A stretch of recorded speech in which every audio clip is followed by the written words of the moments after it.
of my life, I've been considered as the worst. After hours, drowsy stepping, hear the sermon, hold the reverend. Long distance relationships with 777s. Who'd have guessed it? Feeling washed up before its prime mic sessions. And that's for rhyming, it's his own. What's going on, nomads, party people, and strangers everywhere across the internet? My name is V, you don't like the letter, and we're coming back with more After Hours Review Retro Night. We have some more stuff for the original show coming back later on after we see one more film to do a 4-movie retrospective thing. But for now, let's get back to the series where I'm talking to you guys about Nightmare on Elm Street, the original.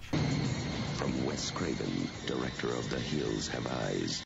Now, I won't say this is the most perfect slasher film of all time, nor will I say it's the most perfect horror-based movie of all time. Nor will I go as far as to say it was the greatest film of the 80s. Because, honestly, I hate the entire decade of the 80s, but that's a story for another day. What I will say, though, is that Nightmare on Elm Street from 1984 was probably one of the greatest slasher films that we've had in a long time, bar none. Not an execution for how to make sure it was a time capsule, but more or less a giant expansion on how to do the genre right. From how the entirety of the atmosphere was to how the cast acted out every single motion of it. It did more about how to do a slasher film right than most films do today. Of building up the suspense, the mystery, the anticipation, and the adrenaline-pumping action that has to be brought out from character to character, as well as from the main antagonist. Played by the always amazing Robert Englund? I want to say Englund, but his last name is always hard for me to pronounce specifically. Being the greatest horror movie villain that I've heard in a while from the 80s. Not counting David Bowie from The Labyrinth, because David Bowie is always amazing. Still, wonderful film for how it tried to make the entire genre turn on its head to show you how it's done right. From start to even the finale being a good twist and turn of was it a success or failure to stop the slasher, since it was all a big scope on dreams being the main focus. And also one of the keynotes that kind of made dreams a big enough deal in my web series going on right now. Still though, I won't lie and say that this movie, after many decades have gone by, hasn't gotten cheesy and kind of stupid.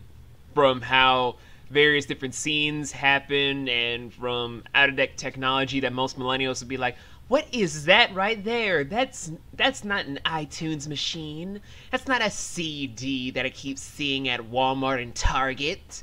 What is all of this big ass stuff right here? And I'm just sitting there like, you guys have never heard of an 8-track or any sort of cassette player, boombox, or an old fix-em-up sort of modulation machine sort of stuff with a fatback TV that didn't have HD sound and picture? Like, what the fuck? And I know HD doesn't include sound, I'm just trying to make a point here. So, from all that being said and done though, does the execution of it outweigh how it was presented? Does the entirety of how Wes Craven himself made this film entirely spin the genre on its head, kind of subvert all eyes away from how dated it can be towards stuff? Well, personally, I would like to say yes. In a big enough field of films that we have today, where so many horror films try to deliver on that sweet taste of trying to sell you on suspense and dramatic twist and whatnot, this really small budgety type film, if you think about it, from how it would be budgeted today, this very budgeted film right here kind of did a lot more selling the point of it's a terrifying experience, even if it's in a very cheesy written film, just trying to give off the entire appeal about what the characters are going through, how they're experienced everything step by step, and why their problems and dilemmas seem more of a, not a big enough grasp from reality, but something that you'd want to keep an eye on and honestly be terrified of after the film is over.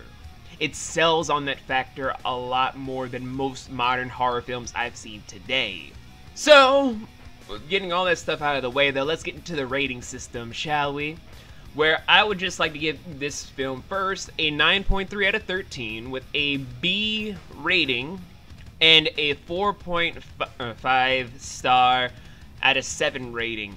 I'm still recommending you guys see this if you're film buffs or just film students that want to find out how to do a slasher film right, because there are a lot of notes to be taken from the original Nightmare on Elm Street film from 1984, instead of the remake that came out a couple of years ago. There are a lot of good things that come from this film that people could take notes from along with Poltergeist, but in the meanwhile, let's just say it's not for everyone. If you're very squeamish about how effects happen, or if you don't like cheese, or if you're just easily scared, don't watch this film. So, what should be next on After Hours Review Retro Night? Let's go with James Cameron's Titanic. Let's get sappy, y'all.